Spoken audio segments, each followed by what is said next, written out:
আজকে আমি ব্লগটা পুরোপুরি বেঙ্গলিতে করছি। অনেক দিন বাদে আমি কলকাতায় এসেছি, অলমোস্ট আ ইয়ার। সো আজকে আমি ঠিক করেছি যে গড়িয়াহাট যাব, অ্যান্ড গড়িয়াহাট গেলে একটা শপিং ব্লগ করার ট্রাই করব।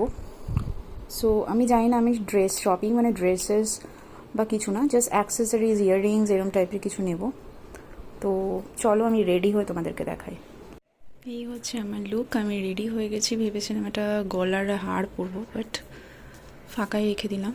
দেখতে আমার ওরকম সরু চেন নেই, তো এরকমই রেখে দিলাম লুকটাকে। এবার চলো বেরিয়ে পড়ি।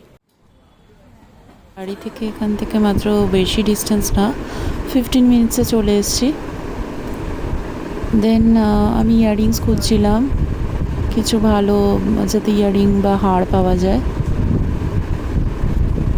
তো কিছু দেখার পর আমি পেয়েছি কয়েকটা মন মতো। আচ্ছা, তো আমি আরেকটা কথা বলতে ভুলেই গেছি যে আমি একা যাইনি, আমার একটা ফ্রেন্ডও ছিল সাথে। আমি বাড়ি এসে গেছি। তো দেখো আমার কালেকশনগুলো আমি কি ওখান থেকে কিনেছি। এই দুটো কানের নিয়েছি, আর এই চুড়ি হাতের, আর গার্ডার দুটো, ব্যাস।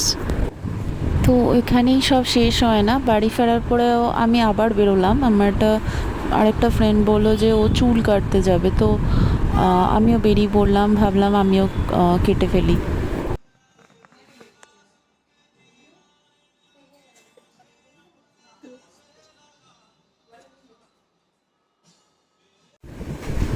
চুল কাটা ইন দ্য সেন্স আমি জাস্ট ট্রিম করি, চুলটাকে শেপ করি।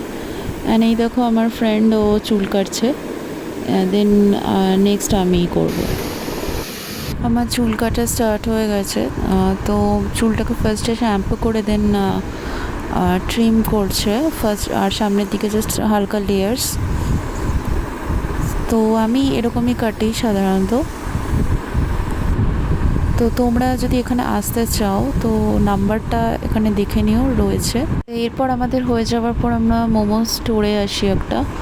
দেন এই গন্ধরাজ মোমো আর ফিশ ফিঙ্গার অর্ডার দিই, খুব টেস্টি ছিল। তো এই হলো আমাদের। এভাবেই ফ্রাইডে নাইটটা কেটে গেল। চলো নেক্সট ব্লগে আবার দেখা হবে। Bye bye.